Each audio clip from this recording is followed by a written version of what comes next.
Welcome to note class. Hi friends, இன்னைக்கு நான் டாபிக்ல என்ன பார்க்க போறேன்னு பார்த்தீங்கன்னா பெருக்குத்தொடர் வரிசை. லாஸ்ட் கிளாஸ்ல நம்ம வந்து கூட்டுத்தொடர் வரிசை பார்த்துருந்தோம் இல்லையா? அதை பார்க்காதவங்க யாராவது இருந்தீங்கன்னா கீழே டிஸ்கிரிப்ஷன்ல லிங்க் வைக்கிறேன், அதை பார்த்துட்டு அதுக்கப்புறம் பெருக்குத்தொடர் வரிசை பாருங்க. ஸோ இந்த டாபிக்ல மொத்தம் ஏழு ஃபார்முலா வந்து நம்மளுக்கு கவர் ஆகுது. அது என்னன்னு நம்ம பார்க்கலாம். ஸோ பெருக்குத்தொடர் வரிசை பொதுவான வடிவம் அது எப்படி இருக்குன்னு பார்த்தீங்கன்னா ஏஆர் ஸ்கொயர் இந்த மாதிரி ஃபார்மேட்ல இருக்கிறதுக்கு பேர் பெருக்குத்தொடர் வரிசைன்னு சொல்றாங்க. ஸோ இதுல என்னாவது உறுப்பு காணணும் அப்படின்னா அதுக்கான formula Tn = AR power n-1. இதுல பொது வித்தியாசம் R = T2/T1. இதுல நம்ம கூட்டுத்தொடர் வரிசையில டிஃபரன்ஸ்னா எப்படி வச்சிருந்தோம்னா D = T2 - T1 நம்ம கன்சிடர் பண்ணோம் இல்லையா? ஆனா பெருக்குத்தொடர் வரிசைக்கு அதுக்கு ஆப்போசிட்டா R = T2/T1 போடணும். இது டிவைட் பண்ணணும், அது மைனஸ் பண்ணணும். அது ரெண்டுக்கும் உள்ள டிஃபரன்ஸை நீங்க கரெக்டா வச்சுட்டு கொஸ்டின்ல என்ன கேட்கறாங்க, கூட்டுத்தொடர் வரிசையா பெருக்குத்தொடர் வரிசையான்னு பார்த்துட்டு அதுக்கான பொது வித்தியாசம் ஃபார்முலா என்னன்னு பார்த்து அப்ளை பண்ணீங்கன்னா உங்களுக்கு சம்ஸ் ஈஸியா வரும். முதல் எண் உறுப்புகளின் கூடுதலுக்கான ஃபார்முலா வந்து மொத்தம் 3 கேட்டகரியில உங்களுக்கு வரும்.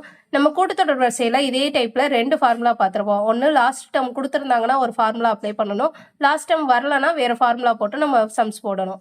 ஆனா பெருக்குத்தொடர் வரிசையில உங்களுக்கு இதுலயே 3 டைப் வரும். அது எதை பேஸ் பண்ணி வரும்னா ஆரோட வேல்யூ வச்சுதான் இந்த 3 ஃபார்முலா நம்ம அப்ளை பண்ணணும்.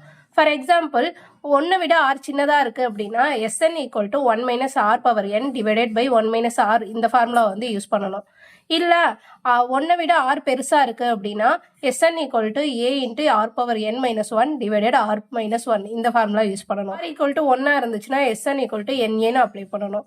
7th ஃபார்முலா பாத்தீங்கன்னா கொஸ்டின்ல உங்களுக்கு முடிவிலி அப்படிங்கிற அந்த வார்த்தை வந்திருக்கும். அப்படி அந்த வார்த்தை முடிவிலி அப்படின்னு வந்திருந்துச்சுன்னா அதுக்கான ஃபார்முலா என்னன்னு பாத்தீங்கன்னா Sn = a/1 - r இந்த ஃபார்முலா வந்து யூஸ் பண்ணணும். ஸோ இந்த 7 ஃபார்முலா வச்சு நம்ம சம்ஸ் பார்க்கலாம். டைப் 1 என்னன்னு பாத்தீங்கன்னா பொது விகிதம் அப்படிங்கிற ஃபார்முலாவை யூஸ் பண்ற மாதிரி ஒரு சம் கொடுத்துருக்கேன்.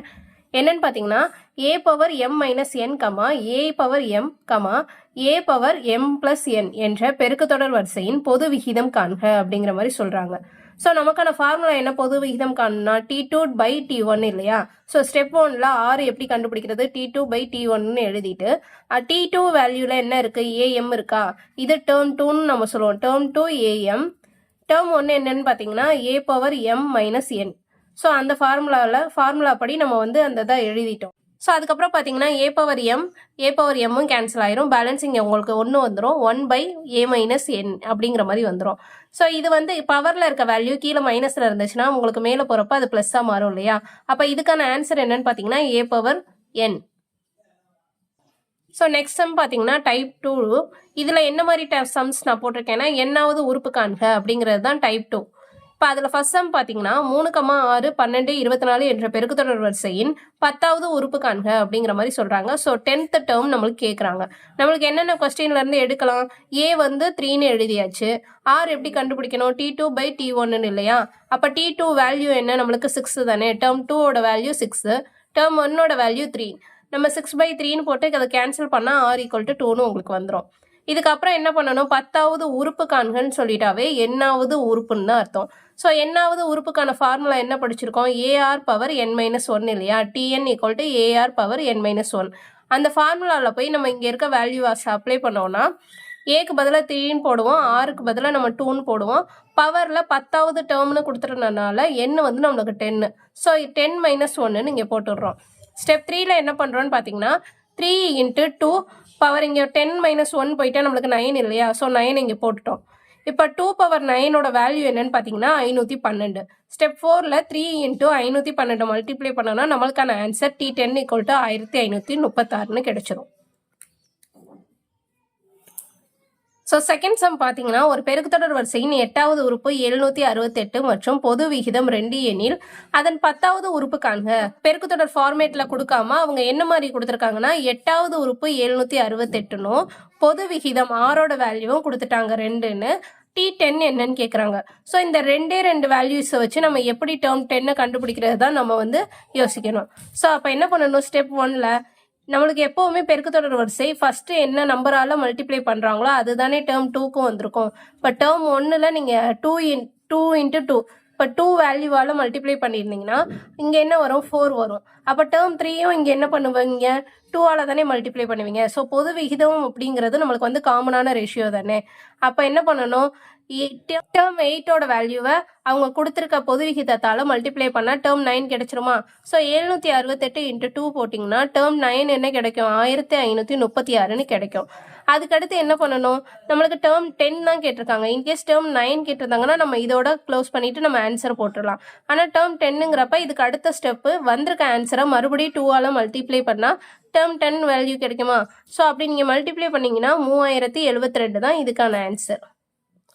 ஸோ இப்போ நம்ம பார்த்த டைப் 1 டைப் 2 சம்ஸை வச்சு உங்களுக்கு 2 ஹோம்ஒர்க் கொடுத்துருக்கேன். அது என்னன்னு பார்த்தீங்கன்னா 9,3,1 8வது உறுப்பு காண்க அப்படிங்கிறது ஒரு கொஸ்டின். நம்ம அந்த எண்ணாவது உறுப்பு இருக்குல்ல அந்த ஃபார்முலா யூஸ் பண்ணி இந்த சம் நீங்கள் போடணும்.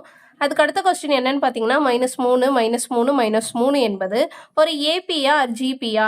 இதை நீங்கள் எப்படி கண்டுபிடிக்கணும்னு பார்த்தீங்கன்னா இதோட பொது விகிதம் கண்டுபிடிச்சிங்கன்னா ஒன்று பெருக்குத்தொடர் ஃபார்மேட்டில் இருக்கணும், அப்படி இல்லைன்னா கூட்டுத்தொடர் ஃபார்மேட்டில் இருக்கணும். அப்படி உங்களுக்கு என்ன கிடைக்குதோ வச்சோ அதுக்கான ஆன்சரை நீங்கள் கீழே கமெண்ட் பண்ணுங்கள். அதுக்கடுத்து பார்த்தீங்கன்னா டைப் 3ல ஃபர்ஸ்ட் சம் பார்க்கலாம்.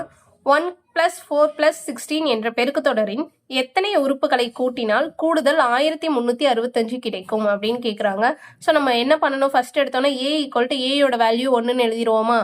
அதுக்கடுத்து r பொது விகிதம் எப்படி கண்டுபிடிக்கும் term 2 divided by r = term 2 divided by term 1 தானே பொது விகிதம் கண்டுபிடிக்கிறதுக்கான ஃபார்முலா. அப்போ term 2 இந்த இடத்துல நமக்கு என்ன கொடுத்துருக்காங்க 4 கொடுத்துருக்காங்க. டிவைடட் term 1 என்ன 1. ஸோ அதோட வேல்யூவை அதில் அப்ளை பண்ணிடுறோம். அதுக்கப்புறம் என்ன பண்ணுவோம் கேன்சல் பண்ணால் கீழே 1 போட்டாலும் 1 தான், நம்மளுக்கு கீழே 1 போடலனாலும் 1 தான். ஸோ அப்போ ஆரோட வேல்யூ என்ன வந்துடும் 4ன்னு வந்துடும். இந்த ஆரோட வேல்யூ நம்மளுக்கு எப்படி இருக்கு என்னோட பெருசா இருக்கு இல்லையா. அப்போ நம்ம என்ன ஃபார்முலா சூஸ் பண்ணணும் Sn = a × r⁻n−1 divided by r−1. இந்த ஃபார்முலா தான் இதுக்கு யூஸ் பண்ணணும். ஆரோட வேல்யூ 1 விட பெருசா இருக்கனால இந்த ஃபார்முலா யூஸ் பண்றோம். இன்கேஸ் நீங்கள் வந்து ஆரோட வேல்யூ 1 விட சின்னதாக இருக்குது இல்லை 1க்கு ஈக்குவலாக இருக்குன்னா அதுக்கான ஃபார்முலா நான் உங்களுக்கு ஃபஸ்ட்டு சொன்னேன் இல்லையா, அந்தந்த ஃபார்முலாவை போட்டு நம்ம சம் சால்வ் பண்ணணும். இப்போ நம்ம ஸ்டெப் 1ல் என்ன பண்ணுவோம் ஆரை வந்து பெருசாக இருக்கனால இந்த ஃபார்முலாவை எழுதிடுறோம். ஸ்டெப் 2ல் என்ன பண்ணுறோம் அவங்க என்ன வேல்யூ கொடுத்துருக்காங்க கூடுதல் வேல்யூ கொடுத்துட்டாங்க. ஸோ எஸ்என் வேல்யூ கொடுத்துட்டாங்க என்னென்னு 1365ன்னு. அப்போ நம்ம டேரெக்டாக ஃபார்முலாவில் அப்ளை பண்ணிடலாமா. எஸ்எனுக்கு பதிலாக 1365ன்னு போடுறோம். ஏயோட வேல்யூ என்ன 1ன்னு போட்டுட்டோம், ஆரோட வேல்யூ 4ன்னு போட்டுட்டோம். ஸோ நம்ம எத்தனாவது டேர்ம்னு தான் கொஸ்டின் கேட்டிருக்காங்க. ஸோ நம்மளுக்கு அந்த டேர்ம் வேல்யூ தெரியல, அதனால என்ன அப்படியே போட்டுட்டு -1. ஸ்டெப் 3ல என்ன பண்ணுறீங்கன்னா இந்த பக்கம் இருக்க வேல்யூவை இந்த பக்கம் நான் கொண்டு போயிட்டு என்ன பண்ணுறேன் 1 வந்து மல்டிப்ளை பண்ணிடுறேன். 1 உள்ள மல்டிப்ளை பண்ணால் 4n−1/3ன்னு வந்துடுது. இதுக்கு அடுத்த ஸ்டெப் என்ன பண்ணணும் நம்மளுக்கு 4n தானே வேணும். அப்போ 4n−1 மட்டும் வச்சுட்டு இங்கிட்டு இருக்க 3 இந்த பக்கம் போகிறப்போ உங்களுக்கு மல்டிப்ளைல போகுமா, அந்த ஸ்டெப் தான் இங்கே எழுதியிருக்கேன். அதுக்கடுத்து 4n−1 இதை மல்டிப்ளை பண்ணால் நம்மளுக்கு என்ன வேல்யூ கிடைக்கும் 4095ன்னு கிடைக்கும். ஸோ நம்மளுக்கு என்னோட வேல்யூ மட்டும் தான் வேணும் இல்லையா. ஸோ -1 இந்த பக்கம் போகிறப்போ உங்களுக்கு +1 போயிடும். ஸோ 4n = 4096ன்னு நம்மளுக்கு கிடைச்சிருச்சு. ஸோ இதுக்கப்புறம் நம்ம எதோட பவர் வந்து 4096ன்னு உங்களுக்கு வரும்னு நீங்கள் யோசிச்சிங்கன்னா 6ஓட பவர் தான் உங்களுக்கு 4096ன்னு வரும். ஸோ நமக்கான ஆன்சர் என்னன்னு பார்த்தீங்கன்னா n = 6. ஸோ இதே டைப்பில் உங்களுக்கு இன்னொரு சம் ஹோம்ஒர்க் கொடுத்துருக்கேன். ஒரு பெருக்குத்தொடர் வரிசையில் S6 = 4095 மற்றும் R = 4 எனில் முதல் உறுப்பு காண்க. ஸோ வந்து அங்கே என்ன கொடுத்துருந்தாங்க A கொடுத்துட்டு உங்களுக்கு SN கொடுத்துட்டு R கொடுத்துட்டு எத்தனாவது Nன்னு கேட்டாங்க. இங்கே உங்களுக்கு நான் என்ன கொடுத்துருக்கேன் X6 வேல்யூ கொடுத்துட்டு ஆரோட வேல்யூ கொடுத்துட்டு A = என்னன்னு கேட்குறேன். ஸோ வந்து நீங்கள் இதுக்கான ஆன்சரையும் சேர்த்து கீழே கமெண்ட் பண்ணுங்கள். அதுக்கடுத்து டைப் 4 பார்த்தீங்கன்னா இன்ஃபினிட்டி டைப்பு.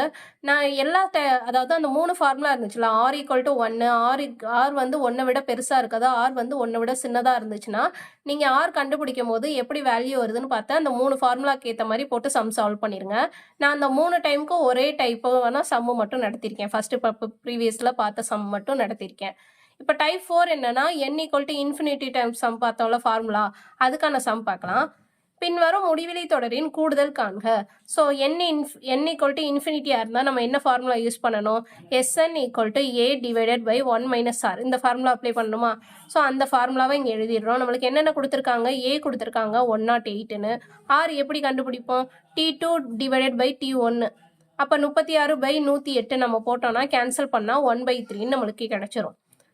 இப்போ என்ன பண்ணணும், ஸ்டெப் 2ல ஃபார்முலாவில் அவங்க கொடுத்துருக்க வேல்யூவை அப்படியே அப்ளை பண்ணிடும். ஸோ இதுக்கப்புறம் இந்த ஸ்டெப்பை நான் தனியாக இங்கே எழுதுறேன். இப்போ 1 - 1/3 இருந்துச்சுன்னா நம்மளுக்கு கீழே அடிமானம் ரெண்டும் சேமாக வரணும்னா என்ன பண்ணணும், ஒன்று இந்த வேல்யூக்கு ஏற்ற மாதிரி இதை மல்டிப்ளை பண்ணணும். எந்த நம்பரால் மல்டிப்ளை பண்ணால் 3ன்னு நம்மளுக்கு ரெண்டும் அடிமானமும் சேமாக வரும்னு பார்த்தீங்கன்னா 3ஆல் மல்டிப்ளை பண்ணால் மட்டும்தான் நம்மளுக்கு 2 அடிமானமும் சேமாக வரும். ஸோ கீழே மல்டிப்ளை பண்ணால் மேலேயும் மல்டிப்ளை பண்ணணுமா, அப்போ 3ஆல் மல்டிப்ளை பண்ணால் 3 - 1/3ன்னு காமனாக வந்துடும். ஸோ இதுக்கு அடுத்து இதை மைனஸ் பண்ணால் நம்மளுக்கு என்ன வேல்யூ கிடைக்கும், 2/3. ஸோ அதை தான் நான் போய் இங்கே ஃபார்முலாவில் அப்ளை பண்ணியிருக்கேன்.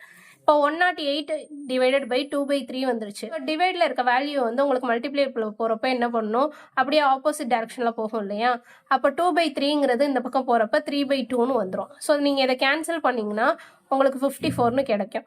54 மல்டிப்ளை பண்ணிங்கன்னா 3ஆல் 162 தான் இதுக்கான ஆன்சர். ஸோ அவ்வளோதான் ஃப்ரெண்ட்ஸ். ஜிபியில் நான் இங்கே ஃபார்முலா பேஸ் பண்ணி தான் உங்களுக்கு கொஸ்டின்ஸ் வரும். ஒரு ஃபார்முலாக்கு ஏற்ற மாதிரி நான் ஒரு சம்ஸ் போட்டிருக்கேன். இந்த வீடியோ உங்களுக்கு பிடிச்சிருந்துச்சுன்னா மறக்காமல் லைக் பண்ணுங்கள், கமெண்ட் பண்ணுங்கள், சப்ஸ்கிரைப் பண்ணுங்கள். கொடுத்துருக்க ஹோம்ஒர்க்குக்கு வந்து கீழே கமெண்ட் பண்ணுங்கள். தேங்க்யூ.